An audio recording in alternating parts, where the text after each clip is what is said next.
Hey everybody, Sean Sewell with the Engearment.com podcast. Very excited to have back on the show Dr. Craig Marker for part 2. Now, Craig and I have been sharing notes back and forth, and Eric's been chiming in too. We've been getting so excited about mitochondria and how to train effectively and efficiently that Professor Marker has put together a presentation for us today. So kids are getting back into school.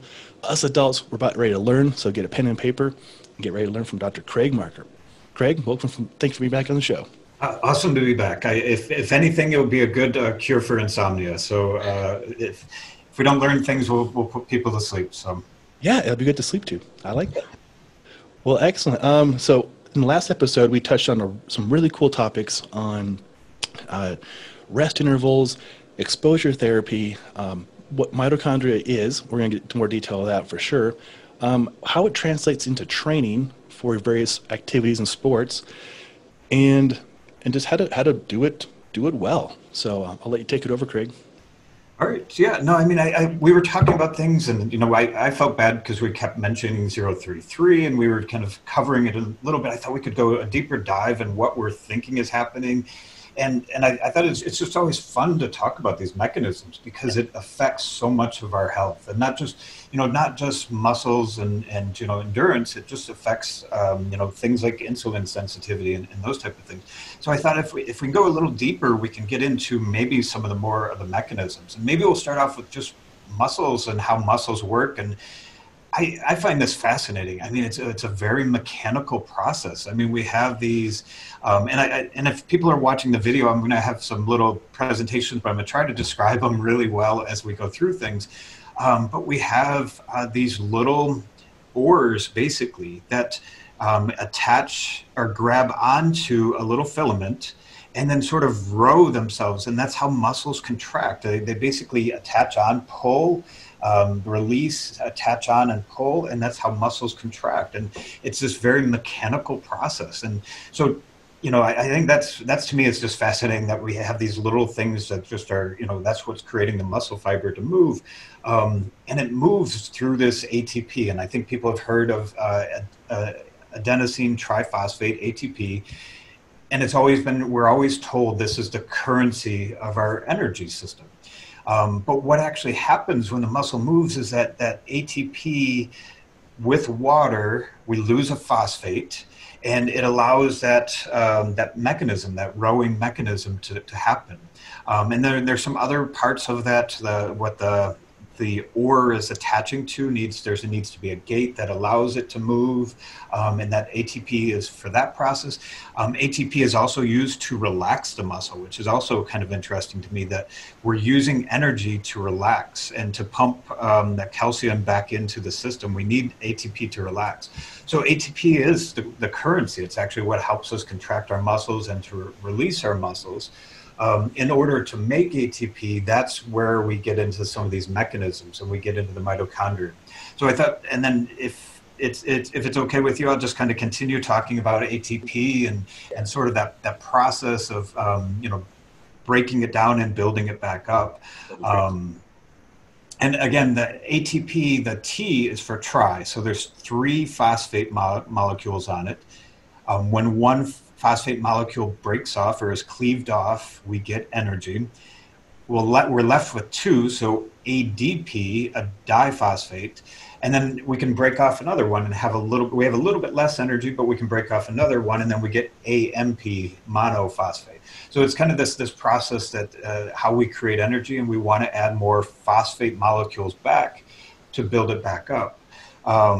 And so we have our different energy systems for that. And it's just such a fascinating system how we're built to create energy. And we've got these very quick systems and very slow and efficient systems. And, the one system that we have that's really quick is just we have ATP built into our muscles and in our type 2 fibers. We have some ATP.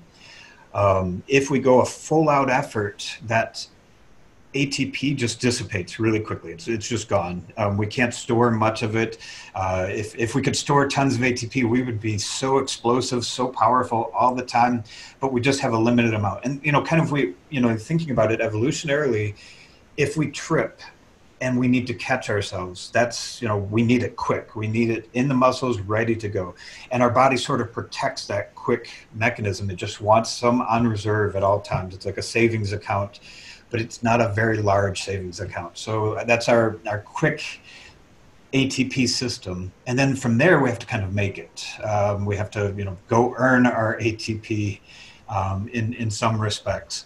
So the second fastest system, the second most powerful system, is the phosphagen system, or the phosphate system. So the phospho-creatine system. And, I don't know if you've taken creatine before. I've taken creatine. It's probably one of the safest supplements. It's one of the things that we see a lot of results with. And when we take that, basically the phosphocreatine gives up a phosphate molecule very easily, so ADP can become ATP very quickly. Okay, I'll add to that. I've taken creatine on and off for at least 20 years, and I've definitely noticed myself increase in performance, and so that's cool to see how it works. Yeah, yep, and again, it's not as quick as the stored, but it's very quick and just, it's the most efficient. Just it's donating a phosphate. Here you go, take it. No, it's a pretty quick exchange. There's not a lot of energy going on in that exchange. But again, we can't store that much creatine in our body. You can take jugs and jugs of creatine, and we're just going to excrete it out. We can only store so much of that. So again, this is another way we can get it, and taking creatine, or we get it from food sources, only allows us to store so much energy. So again, we have to find other ways to create this ATP in our body. The next system is the glycolytic system, and the glycolytic system is not as efficient. And I'm calling it the glycolytic system. There's sometimes it's called the slow glycolytic and fast glycolytic. It gives us ATP at different points in the process, but it's not that efficient of a system. And let me kind of describe what I mean by not so efficient in a second. But the glycolytic system is where we feel the burn. And so if, the acid part. So as we're doing all out effort and we go for a few minutes or, over 30 seconds, the system's really kicking in. And in the process of kicking in, we start to feel that acid. And what we're really feeling is it's producing an excess number of hydrogen molecules, and that excess hydrogen starts to build up, and that's that acid that's building up in our system. So it's not efficient in that it doesn't clean up its own mess. It just keeps this hydrogen. And the aerobic system, which I'll talk about next, is what's actually cleaning up that extra hydrogen that's in our system, and that extra acid. So if our aerobic system can't catch up, our glycolytic system's just out there creating a huge mess. And I've got, if people are watching the video, you see this really terrible looking set of chemistry equations going on. It's just to kind of highlight that glycolytic process. So two things to note from this. One, there's a lot of leftover hydrogen in this process. And the other, it takes ATP to create, to get this process started. So you're already using ATP. It's not a very smart system that you're using ATP to get it going. It's like a electric generator that needs electric starter or something to get it going. And as in the end, it builds out more ATP, but it still takes up some just to get it going. The other component that's really kind of a big deal in this slide is that the cars that carry the hydrogen, NAD, carries the hydrogen around. And hydrogen's kind of a dangerous molecule by itself. And the Hindenburg blimp was a hydrogen blimp, and it just burned. And so if hydrogen's left out there, it just is kind of a dangerous element. So the NAD carries it around. And when this process goes, we start to build up more and more hydrogen. We have less NAD to carry it around. NAD is also used for cellular repair. So part of the reason that with a lot of glycolytic work, we might be breaking down some of that DNA and some of the damage we do. It's from the acid, but also we have less NAD to kind of repair DNA damage. And, so that can be part of that repair mechanism that over the long term, we don't want to do a lot of glycolytic work because we also have that NAD deficiency. That makes sense. And before we started recording, I was mentioning I don't train in this system very often. And this weekend, we did a coach's course, and we spent a lot of time in the system, and we are all destroyed. Like, we were all sore. Is that because of the hydrogen, or is that because of the lactic acid? Yeah, lactic acid is just a sort of a proxy for that hydrogen, that acid buildup. So yeah, we often hear that, lactic acid is just in this process, it's actually just another energy source. So your body will turn that lactic acid into energy. So it's not a bad thing. It's just it's a proxy for the hydrogen that's building up. Cool. Thank you for explaining that. That makes more sense. Yeah. Yep. And then those, you feel the burn for a few days. It's not pleasant. That damage by that acid bath can really, build up. Again, once in a while is not a terrible thing, but, you said you felt it for a few days afterwards. Yeah. And even the other athletes that went through the course, very well conditioned, especially in the CrossFit background where they spend a lot more time in this kind of area. And they were like, a lot of NSAIDs, a lot of ibuprofen the last few days. And that's not the way I want to live. And that's not the way I want to train people. But, yeah, you feel it. Is there long-term damage if you spend more time in that zone? And I think my answer is always it depends, and it probably depends a little bit on age. When we're younger, we have a lot more NAD to get rid of that hydrogen. We can, there's certain people that are kind of built more for glycolytic type exercise, and like if you think about just sports, the 800 meters in track. It's kind of a glycolytic sport, and some people are just built for that type of sport. And, so I think it depends on a little bit of individual differences on how well you get rid of it. But as you get older, you tend to not get rid of it as easily. I think there's some damage that can occur long term. Some things we can do to mitigate it is to build a better aerobic system, and I'll talk about that in a second. But yeah, I think there's some pretty good research saying that too much of it is a bad thing. Some of it is not, it's a signaling process too. If our body needs energy, there's things that are happening. This glycolytic acid kind of signals other processes that, hey, you got to get better at this. We need energy. You got to build some more mitochondria, but too much of it is not a good thing. Cool. Thank you for clarifying that. Thanks. Yeah.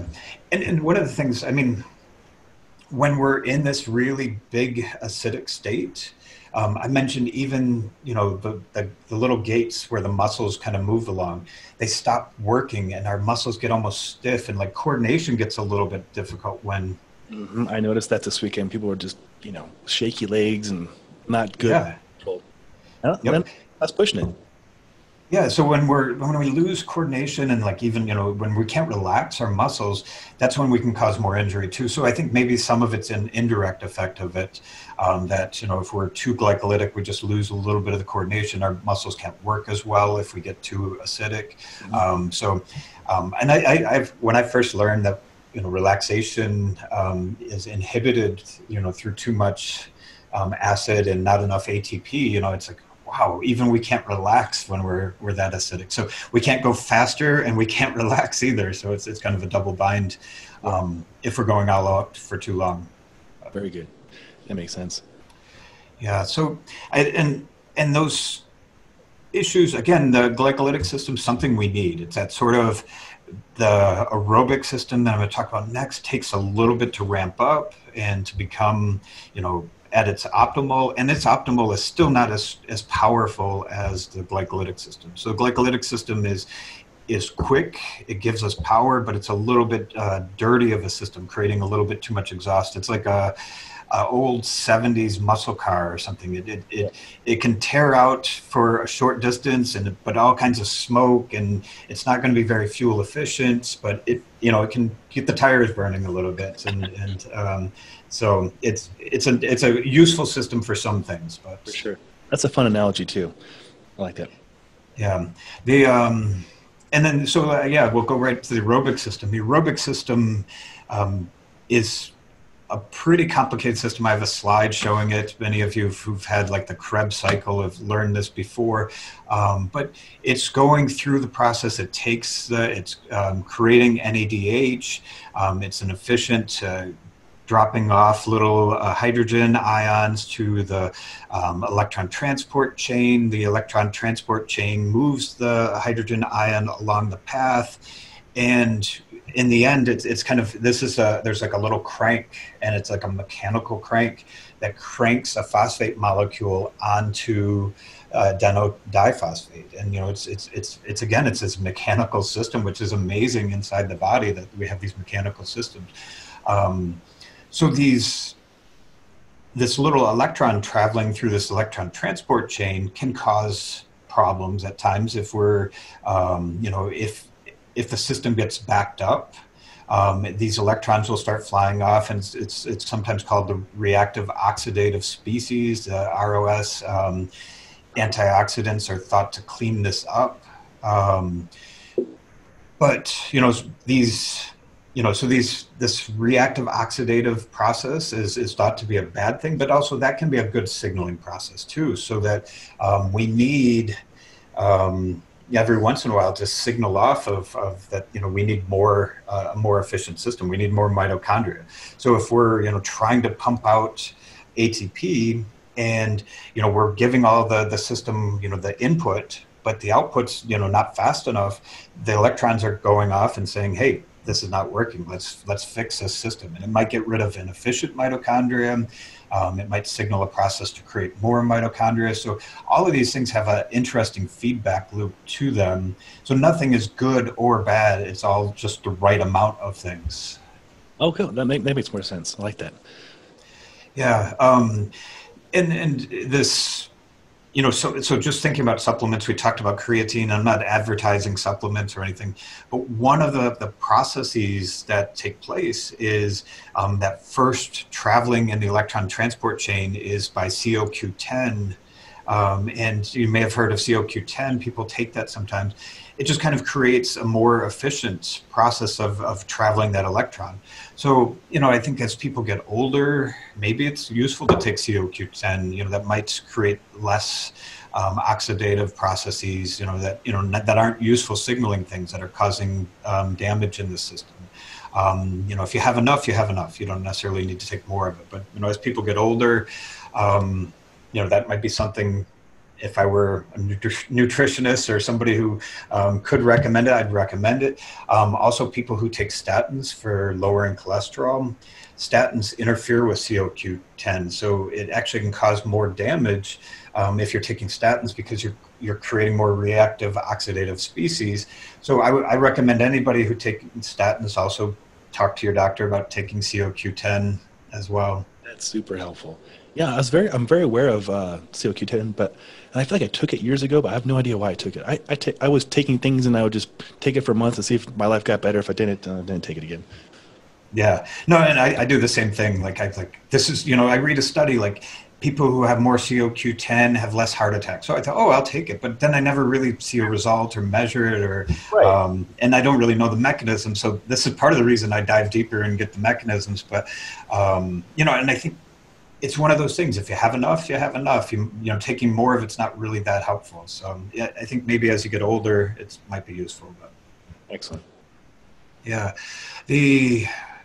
you know, kind of moving on. I should have shown this as I was talking about the CoQ10, but you know, this is the transporting of the electron. And again, this is a pretty dangerous little guy. That's, you know, if it gets into your system, it just shoots through things and breaks things. And so the CoQ10 takes care of it in the electron transport chain. The NAD is taking care of it as it's moving through the system. So we want to have enough of each of those. People have been advocating, David Sinclair has been advocating taking NAD type supplements, and he recommends, you know, different types to replenish the NAD. And maybe that's useful. I think it's the research on it's a little bit mixed, and probably because it's difficult to get into the cells where it's needed. And again, that NAD is the car that takes the hydrogen places. If we don't have enough of that, we have too much hydrogen building up. And NAD also triggers the DNA repair process. So if we don't have that, then we can start having more DNA damage. So David Sinclair and others are talking about this is maybe what's causing aging. And I really like the theory. It's just how do we get NAD into our system? And that's the big question I have. I agree with you on that. I know there's so many things that are beneficial on paper, right? But like if you consume them, they get potentially destroyed in the gut or can't cross certain barriers, or there's a lot of variables that I don't know how to control. Yeah. And again, I like to experiment. I know that there are practitioners that are doing intravenous NAD that, puts it right in the blood, and then people are advocating it's good for substance use. And I don't really understand the mechanism of why that would be good. And I don't really know how useful it is. Is it, you feel good when you're getting this in your blood, but maybe, how long does that last? Yeah. I think the body can, self-correct. And I don't know how quickly it does that. So again, I'm not advocating intravenous NAD or anything like that, but I just know people are experimenting with different ways of getting it into the blood. Oh, that's fascinating. Very interesting stuff. Dig it. Yeah. Yep. So I don't recommend anything for others that I don't try myself, and I haven't tried that myself. So it's a pretty far leap for me to try that. Yeah, that's on the cusp of my threshold, I think, too. Yeah, I don't mind trying a new pair of shoes or something fun, but intravenous, I'll just pass on that. Yeah. I like that. Next slide. This is going to blow some minds. This is cool. So just talking about last time we talked a lot about 033. We were acting like everybody knows what 033 is. And I think it's kind of useful just to talk about what this protocol is. And actually, before I even talk about this, maybe I'll just talk about some of the other protocols and what else has been, what we've learned before this. So Maffetone, Phil Maffetone, he's got the Maffetone number you might have heard of. He did a lot with triathletes, and he kind of was looking at what would be useful for them in building a better aerobic system. And so he worked with Mark Allen. Mark Allen was a pretty good triathlete, but had started tailing off, and went to Maffetone. I don't know the exact story of it, but Maffetone said, do not get in the glycolytic zone. And, train like this for 6 months, and I guarantee that you'll be, and I'm exaggerating the story, of course, I don't know what the dialogue was, but I guarantee that you'll be great again. And that's what happened. And so Mark Allen had to, push his bike up hills because he couldn't get above a heart rate of a certain amount. He had to do everything in the aerobic zone, couldn't get in the glycolytic zone at all, always avoided that glycolytic process. And Maffetone defines that glycolytic process by a heart rate. Mm-hmm. And he says, take 180 minus your age. And that will be now it's called the Maffetone number, but don't ever go above that number. So imagine an elite I just think this is fascinating how Mark Allen bought into this.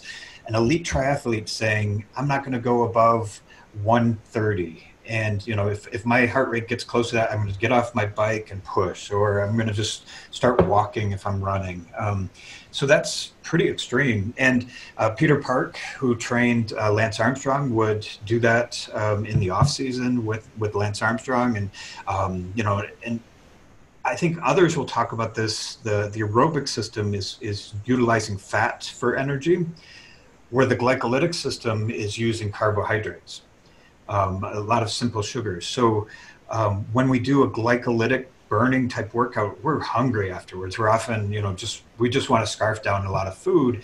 And sometimes that leads to me, it kind of leads to like sugar craving. Like I'm just hungry all the time. And then this cycle of I eat a lot, then I train hard with a glycolytic workout, and then I want to eat more, et cetera, et cetera.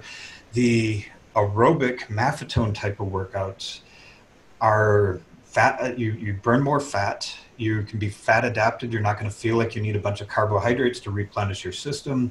That efficient aerobic system, it's slower because it has to take very complicated fat molecules and break them down for energy.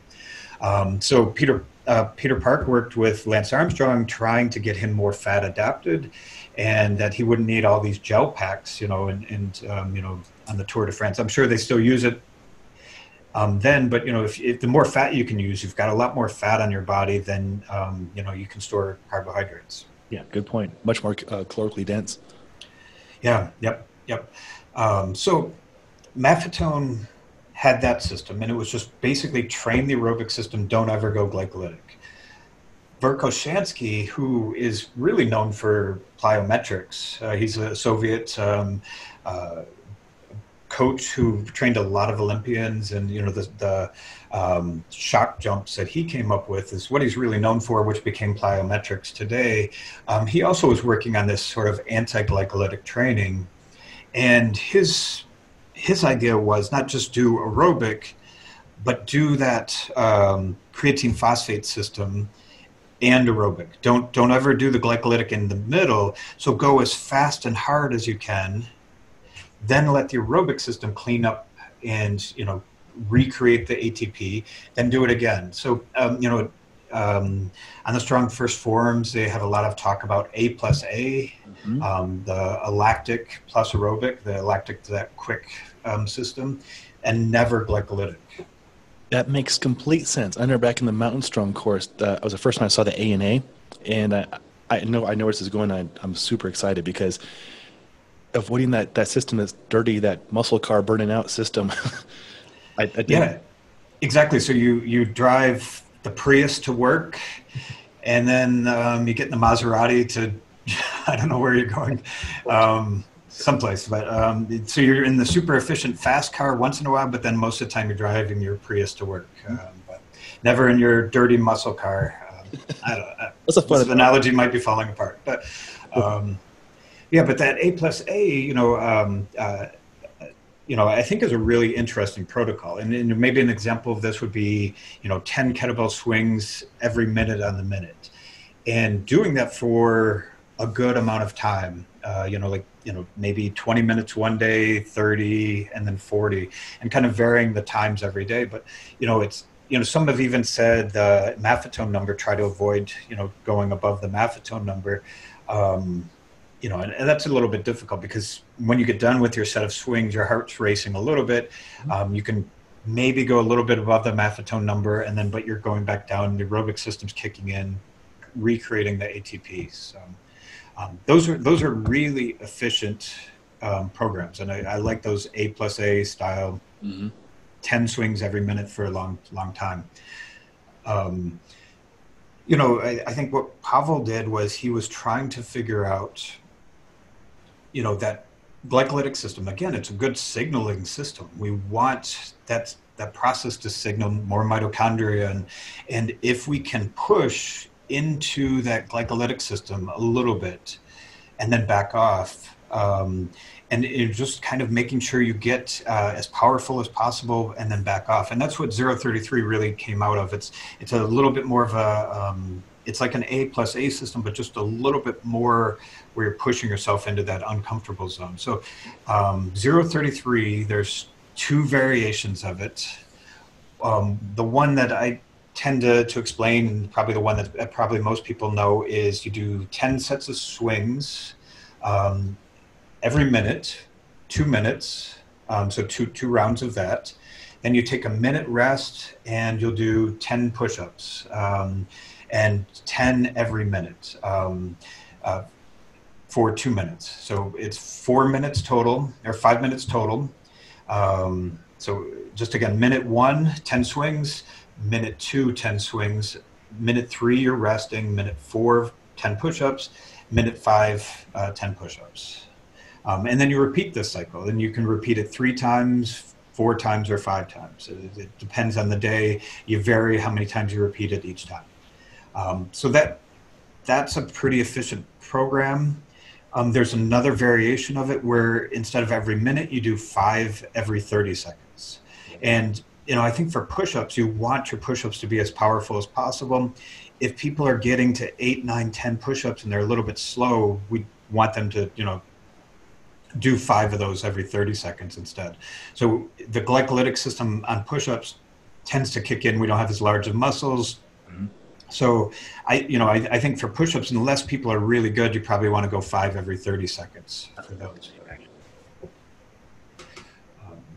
And again, yeah, those smaller upper body muscles just don't react as quickly to, the glycolytic system has to be used. Absolutely. And can I add to it? Is it okay to supplement the push-up with, say, a angled push-up for somebody who might be able to not do an explosive push-up like on the couch or a suspension trainer? I think that's that's awesome. Like anything that you can be explosive with. So wherever you're at, if you're, they talk about bands, and not everybody can use a band in a very efficient way. Maybe an angle would be better, but putting a band around your chest and then attaching it to something behind you, so it gives you a little bit, of assistance. I think there's a lot of variations that people could do, and also you can make it more difficult too. So. If you're really good at push-ups, using a weighted vest or a band around your hands that goes around your back to give you more resistance could work as well. So anything that you need to be as explosive as possible, but enough resistance as well. Perfectly explained. Yeah, and we talked about last week, the swing works really well for this because you can be explosive. Pushing to 10, it kind of, the timing is kind of always the same. We don't want anything to grind out, and same with the push-ups. We don't want grinding out of movements. But we've done some alternatives. We did some jumping squats. It was kind of ruled out because not everybody has good squat form, and trying to be explosive when you're not very good at squatting is not a great combination. Dips. Pavel really likes dips instead of push-ups, but not everybody has rings or a dip bar. But you can be very explosive with dips. We did a Viking push press, which it's just a press, but as it comes down, you kind of squat into it a little bit and then press it right back up. So it's a very explosive press that you're going to do. So that could be instead of the push-ups as well. Yeah. And when I was doing this program and I put a lot of my people through it, I did add in a little bit of variety like that. And they loved the Viking push press. The jerk was too slow, although the jerks are a lot of fun, but not for this. Yeah. Yep. So, and I think the most important thing for people is if you're not explosive, then you're not doing the program, because you want, the reason we're doing this is we want to drain all that ATP out of the body, and very quickly. The more quickly we drain ATP, the more we signal the body to create more mitochondria. And it actually signals AMPK, which is the AMP, the monophosphate, and then that's the kinase, which when you start having AMP in the body, that AMPK, is a good signaling molecule. And we'll go into that in a little bit more detail in a second, but that's why we do these very explosively, drain the heck out of the system as quickly as possible, and then recover with that rest interval. So I see people grinding out push-ups. It's like, no, stop. You don't want to grind on these. You want to be explosive. So. Absolutely. And I don't want to take us in the wrong direction, but we mentioned last time using other things like the Concept 2 rower or an assault bike. Those would be effective and safe as long as you're going almost all out, right? Exactly. Yep. Yeah, and I think just times, you'll have to kind of figure out timing of it. The rower works pretty well in this protocol because you just have to go really fast, and I'd say probably 12, 13 seconds maybe. Wow, that sounds very specific, but 12 to 15 seconds, as powerful as possible. And then, getting in and out of the rower is not a problem because you've got rest intervals in between. So for some things, getting in and out of the rower is difficult, but this protocol, it works well. The one thing with the rower or with kettlebells or with whatever, if you're going through these and you can't repeat your performance, then you've used too much. You're going to get too glycolytic. So your first set should look like your fifth set or your third set. It should be just as powerful. And I think the rower really allows us to see that. We can see how many meters we row, or we can see different calories, how many calories we row in a certain amount of time. So accelerometer works really well for kettlebell swings. We want to be super powerful, and we want that to be the same over time. I dig that. And that goes back to your hurt idea. Like, you repeat these things until it diminishes. If it diminishes, that's it. Yep. Yeah. Then you've taken on too much weight. You need more rest. You just stop for the day. Put in the work. Yep.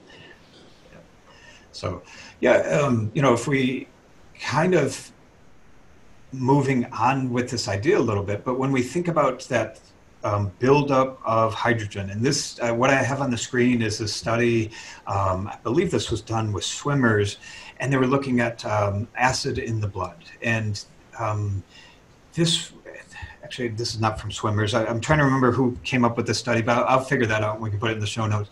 But basically it looks at how much work to rest. And each one of these graphs these lines that I have shown, it's the same 1 to 2 work to rest interval. And you would think that if I'm working, if you work for 10 seconds and then I have 20 seconds rest, I would be able to replenish the system and not build up acid and the same as if I'm doing 30 seconds of work, 60 seconds of rest, or 60 seconds of work and 120 seconds of rest. But what happens with the body, again, the longer we go, the less we can get rid of the acid, we build up more acid. And so if we do 60 seconds of work, which are a lot of so-called HIIT style programs, even if we take 2 minutes of rest, we can't get rid of that acid out of our body. So, that's just too long of an interval. If you want to be acidic, that's perfectly fine. Go 60 seconds. But 2 minutes is not a long enough rest to get rid of the acid. 30 seconds of work and 60 seconds of rest is closer. We're getting to that point where we can recover, but we're still building up more acid. And what this study found was with 10 seconds of work, 20 seconds of rest, it's not building up acid in the body. So that kind of tells us we're in that sweet spot of pushing ourselves really, really hard, getting a little bit of acid, but then being able to get rid of it, clean it up with the aerobic system. That's beautiful. And that directly correlates, I believe, to the 5 rep every 30 seconds. Exactly. Yep. So, this, I'm going to come up with who came up with the study. I'm trying to remember the details, but it might be a Marty Gabala type of study. I think it was one that was based off of his work, but he might not have been one of the authors. But, that idea of pushing, straining the system, and then kind of backing off goes with what we were talking about last time of that the right amount of stress helps us build and then recover. And I've got a figure on the screen, and this is just from blacksmithing, which I know very little about, and I'll be able to demonstrate I know very little about it as I talk about it. But just this idea of as we're stressing the metal, the steel, with heat and with pounding it, there's a right point where it gets stronger, and if not, then we fracture it. And that's the same thing. If we do too much acidic work, we're going to fracture our system. Not enough, we break it down. That's cool. Yeah. So if I can take a quick minute, I don't know why I keep going to commercial breaks for supplements, but I mentioned CoQ10, but one thing people talk about is taking antioxidants. And there's this whole antioxidant theory of aging that if we just block this reactive oxidative species, we'll stop causing damage to our body and we'll be, live forever.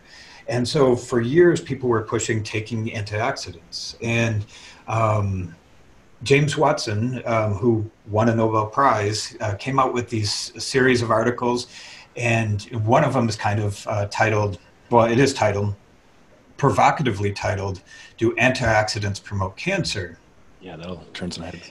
And what he's basically saying, and he was looking at the literature on cancer, and when people were given high doses of antioxidants, which they thought would help the person be cured, it was actually leading to faster death, more cancer, and we weren't signaling, we weren't killing off the cancer. We were the reactive oxidative species weren't saying to the cells, this one's bad, kill it off. So we were promoting growth of these bad cells because we were stopping the signaling process. Another thing that we see with antioxidants is if you take them right after exercise, you kind of nullify that effect of exercise. So vitamin C and vitamin E supplements, right after you get done with a tough workout, you're kind of shutting off that signaling process that's telling the body to, recover better, or to recover and to get stronger. So I think antioxidants are useful, but again, at the right point in time and at the right, doses. So it's kind of it depends type of question again. Do I take antioxidants? Well, you can, but don't take them right after exercise.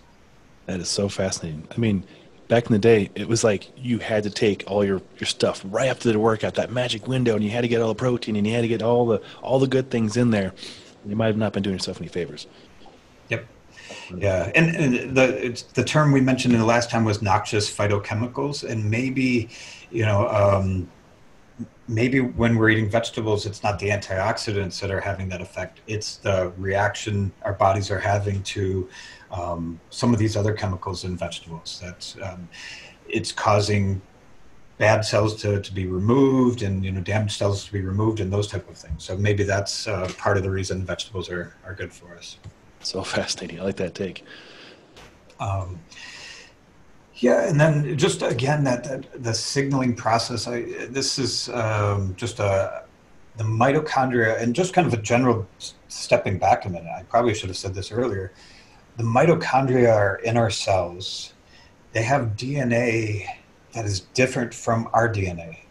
They're like a little creature that lives within us. And are you a Star Wars fan? Oh yeah.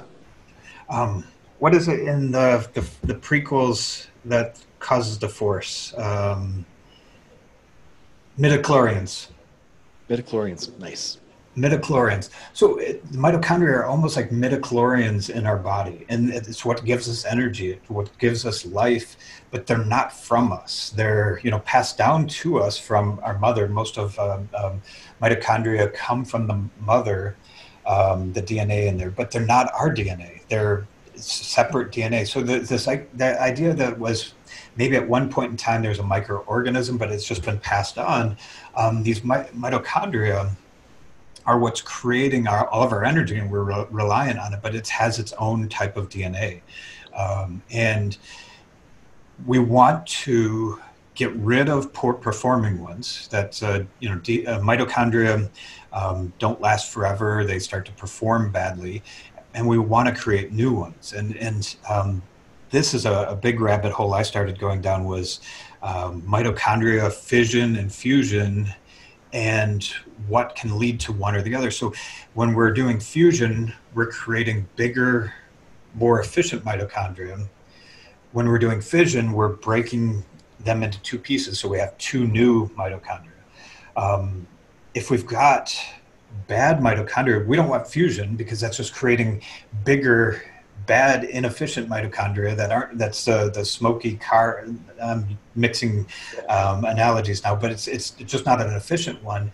And if it could lead to cancerous type cells, we don't want fusion then. We want to kill off and have autophagy of our mitochondria in that situation. So it is kind of fascinating. So one of the things that we can use to get rid of bad mitochondria is fasting. And we talked a little bit about this before, but when we fast, our body starts this autophagy, starts eating bad cells and getting rid of them. And that's a useful cleaning out of the system. Exercise also can get rid of those bad cells, and that mitochondria sending off those reactive oxidative species is one of those signaling processes. Oh, great. This is really good. Two questions on this. Is it beneficial to exercise fasted for this reason, for the autophagy? And is it okay to fast some days of the week, like every other day or every 3 days? I don't know the answer to this question. I've been trying to figure this out myself. I think everything in cycles. Like if we think about the pure optimal system, we want to kill off the bad ones, and then what we have left we want to grow. And so, AMPK is thought to be the process that, kind of signals off killing of the bad ones. And, when we fast, we have AMPK response. When we exercise, we have an AMPK response. And then we have a IGF, insulin-like growth factor, that creates more muscles and kind of grows things. We can't live with just one or the other. If we were always fasting, we'd waste away. If we were always building muscle, we might build a lot of crappy stuff on top of other, crappy systems. So I think we have to kind of cycle those. And I think your idea of, every other day, every few days, and that's how I tend to cycle things. I tend to, I'll take a longer day fasting, once a week, and then, shorter fast throughout the week. And then, there's days where I call my IGF day, where, I'll weight train and then do my branched chain amino acids afterwards. And, I'm trying to build the muscles. And so, I've got my window, my anabolic window, when I take my protein and stuff right after workout. Other days it's, I'll fast. And mostly I'm doing exercise fasted just because of my schedule. But makes sense. Okay, I'm developing up a theory in my head. What I want to do starting today, I guess, is do the lighter O3 or those kind of ANA trainings on fasted, and then if it's a heavier one and I feel like I've really got to a threshold, maybe have some food afterwards. Yeah, nope, that's a great strategy, I think. So cool, put that in place. All right. Yeah, so this just I've got on the screen another sort of this hormesis process where the mitochondria are getting stronger in this signaling. This doesn't really say a whole lot. I'm going to just kind of skip one slide ahead. This one says a little bit more. And actually, I'm skipping even one more. So this is Eric Verdin's work, and this is, to me, one of my articles that really kind of changed things for me. It came out in Science in 2015, and he was describing a lot of these aging processes. And in this one, sort of the center is NAD. And we talked about NAD as the car that drives the hydrogen around. So if there's not enough NAD in the body, the hydrogens are kind of loose and causing problems. It also, the NAD signals a lot of these other processes, like this PARP, and that signals DNA, fixing DNA. If we don't have enough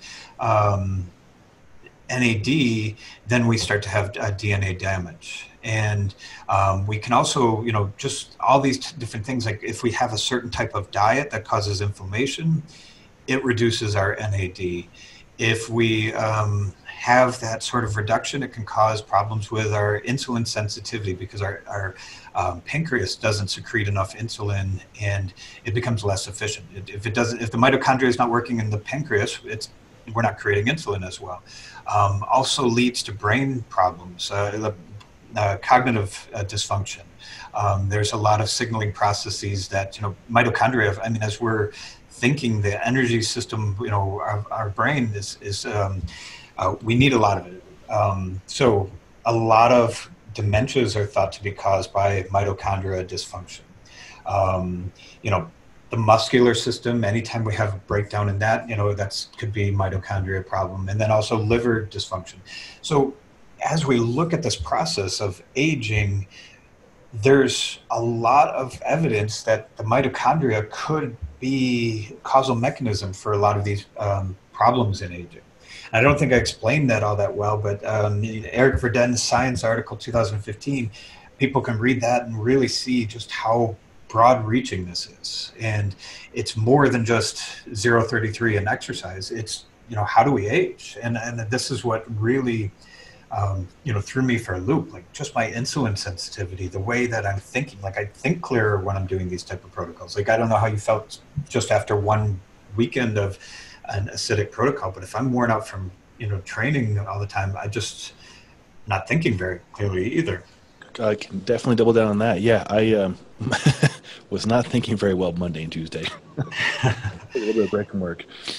Yep. So, I think this is what's even more fascinating to me. Like, I'd like my athletic performance to be better, but I want to live longer and healthier for many years. Of course, and think clearly too. I mean, that's so powerful to be able to have good memory and functional brain. Mm-hmm. Yep. Yeah. And so I think, this slide really kind of highlights all those type of things. There's probably much more that I'm not even saying that, that's related to how mitochondria affect the body, but, it's affecting a lot of systems directly, but probably many more indirectly as well. I'm going to kind of marinate just a few random studies. So just for the listeners, Sean and I were talking about this offline, and he said that I could bore the crap out of you. So I'm just gonna I'm just gonna hit you with all the science. If you're not asleep yet, this will cure all insomnia. But I'm pulling up another article from Nature Medicine, and this is with the cold adaptation. And what we'll see with this, so this was an interesting study. It's just they put people in a 50-degree room. I was going to translate that to Celsius, but I know I'd be way off. So 50 degrees Fahrenheit, and just had them sort of in a short-term colder room, and it really changed type 2 diabetes, and actually kind of reduced the risk and pulled them out of a type 2 diabetes risk group. And what's interesting about the study was that it seemed to affect AMPK. So again, that AMPK is that trigger, that molecule that's kind of signaling a lot of beneficial functions, one of creating more mitochondria, but it also brown activated fat, which has got more mitochondria in it. It activated more of that. We have more mitochondria, we can create more ATP, our pancreas functions better. So this cold, just regular, like not a super cold room, but 50, 55 degrees or so, changed type 2 diabetes status. I am going to use this information to have my in-laws lower the temperature when we visit next time. I love it. And 50 degrees translates to 10 degrees Celsius. Just 10 degrees Celsius, okay. Just a quick random aside, I decided all my weight equipment at home, I was going to switch to kilograms because I thought I should learn the metric system. And what it comes to is I just never know what weight I'm lifting. So I put 85 kilograms. I'm like, I don't know what this is, but feels about right. Feels about right. I like that. So was there duration of time that at this temperature, and is there a better response if you get a bit colder? I see. There's not a lot of research on this. This is just kind of one of the bigger papers that came out. I think they were. Let me see if I see it in here. It wasn't that long of time in this type of room temperature. I would seem like shorter duration or colder would work better. I don't know if there's a linear relationship with this or not. I was kind of surprised at this one. One, it's in a big journal, but two, it wasn't that cold and it wasn't that long. We're kind of taught to take really cold ice baths and do all these extreme things, but even this, and it was not a very long period for the study. It was just a few days. So it really changed things in, I think, 10 days. Wow. Yeah, down by 43%. That's crazy. Was it you or was it Brad Kearns who brought to my attention the person who was tracking their insulin sensitivity, and the biggest reward was the cold shower or the ice bath? It probably was Brad. Brad is, I don't know if he told you about his ice bath system. I'm very jealous of it. He bought a freezer and sealed it with caulk. And so it's temperature controlled. He just has a lid on it. And he just goes in it every morning. And it's awesome. I would love it. Yeah, I have to put ice in mine, and then I just don't use it as much. I just use it in winter when I don't have to do anything with it. So. I'll pitch the wife on that this weekend. Maybe you can motivate my family too on that. So it's a win-win. Then let's do it. I'm looking for a used one, but I was thinking that might get it through the system. But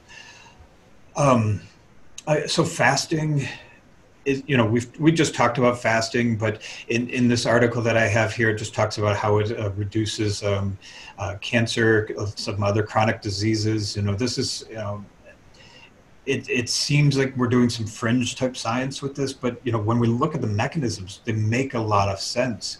That when mitochondria function more efficiently, when we get rid of bad cells, that's when we do better. So, this one's just alternate day fasting, and I believe this one might not even be like a full fast. Like this might be the reduced calorie one that if I pulled up the screenshot of the right one, but it's not that extreme of a fasting protocol either. So it's something that's pretty manageable. So a lot of the studies are doing things that are much more manageable than, we think. Again, we have to go to extremes, but this is relatively manageable. You're right. I think some people might get turned off right away with the word fasting or skipping meals. And I was one of those people that had to have breakfast. Like, you had to have breakfast to break the fast. I have a hard time eating breakfast nowadays because I feel so much better skipping it, and potentially even lunch. It's very easy. My wife even started doing it. And yeah, we can all do it. Yep. And that idea of, and this is what Brad Kearns and Mark Sisson are really working on, that sort of, when you're fat adapted and you're doing that sort of maffetone type protocol where you're just staying in the aerobic system, you don't feel hungry for carbohydrates. It's a lot easier to fast, and your body can utilize fats for energy, and it's no problem to, if you're constantly needing sugar, it's harder to fast. So I think fasting can help you become more fat adapted and use your aerobic system better too. Yeah, it's wonderful. Works really well. And then the last, we're talking, I was trying to bring in human big picture studies. This one's just looking at, this was something with dogs, and it's kind of, sad to think about, the research that they did with these dogs, but they basically gave dogs heart attacks by occluding a blood vessel. And what happens when you do this, and what happens in a heart attack, is that when blood doesn't get to an area, you don't get replenishment, it starts to get glycolytic, and there's a lot of this acid buildup. And then when the blood comes to the area, that's when the damage actually is occurring. And so what they did with these dogs was that they basically had them get less oxygen to their system. So they kind of preconditioned them that, you can not live on oxygen as much, and then, gave them a heart attack, and they do much better. And this kind of goes along with our idea of nasal breathing and these other types of breathing. It's actually helping our muscles become more conditioned to not having all the oxygen it needs, all of the residual CO2, which is really a way for our body to get rid of the acid. So we can handle it in a much better manner by doing this type of nasal breathing and other breathing exercises. Oh, very cool. And you were mentioning you were talking with Peter, I believe, and he was holding his breath for quite a long time, and he has pulsometer, right? Check blood oxygen saturation. He's getting into the 80s, was it? Yeah. I mean, I just remember him. I wasn't watching his data all weekend, but he's like, "Oh, good, 86," or something along those lines. So he's really good at that and been practicing quite a bit. But his body doesn't respond. I think most of us would feel quite an effect at 86%. So he can do that pretty easily, just holding his breath. Incredible! It's incredible what people can do. Yep. Yeah, I think Peter would be an interesting person to have on the show to talk about breathing, because especially for your audience, and anything up in the elevation like you're doing would be useful. I'll reach out to him, and just for the heck of it, I brought a pulsometer when I was camping 2 nights ago, and it was fun. Like, hold the breath, and I can get down to low 90s, but usually it was staying like 97 at like 10,500 feet, which was kind of crazy.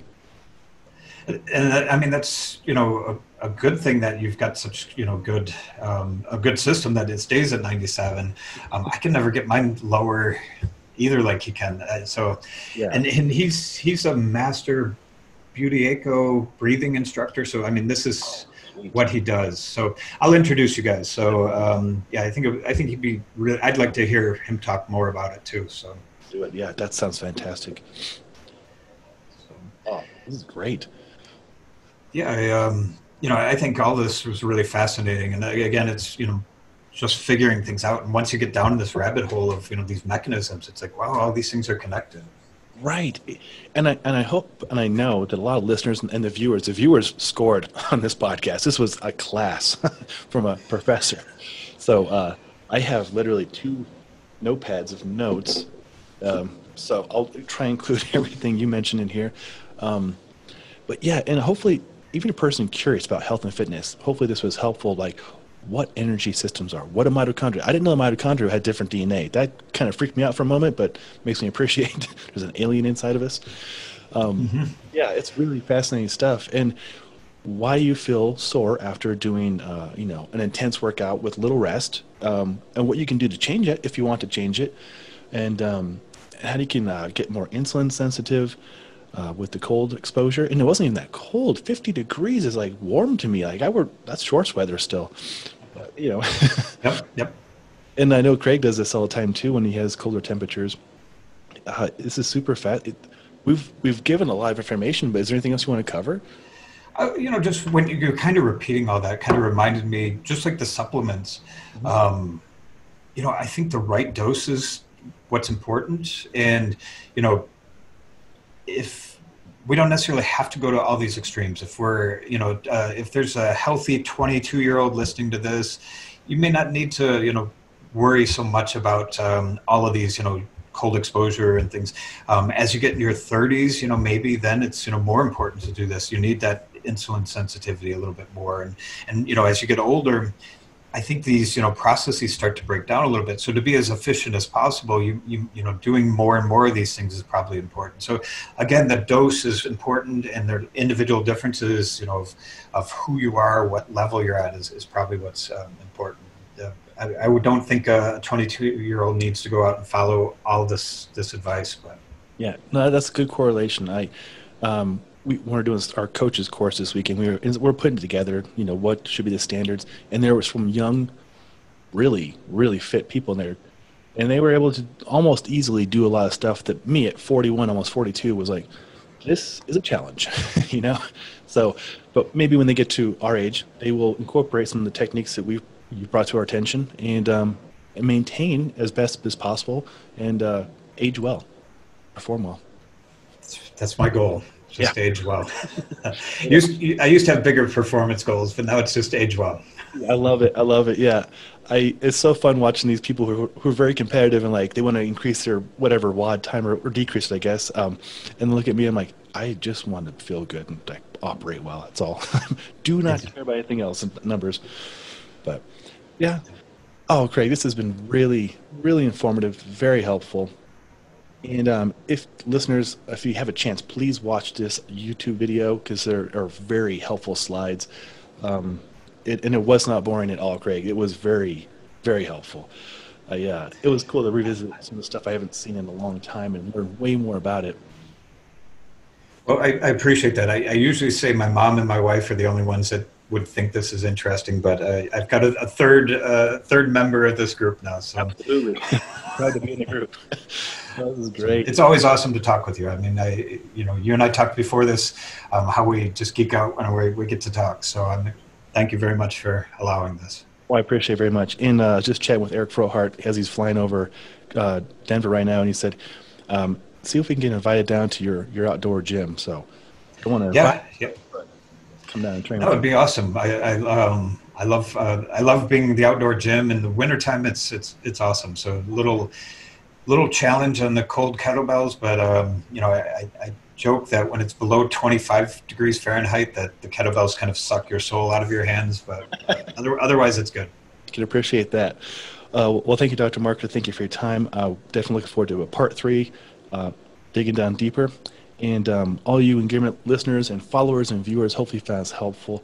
If you have any questions, I'm going to put as much in the show notes as possible, and links to more of Craig's work, a lot of great articles, and just a great person. So all the best to you, Craig, and all the best to you listeners and viewers out there. Until next time, take care.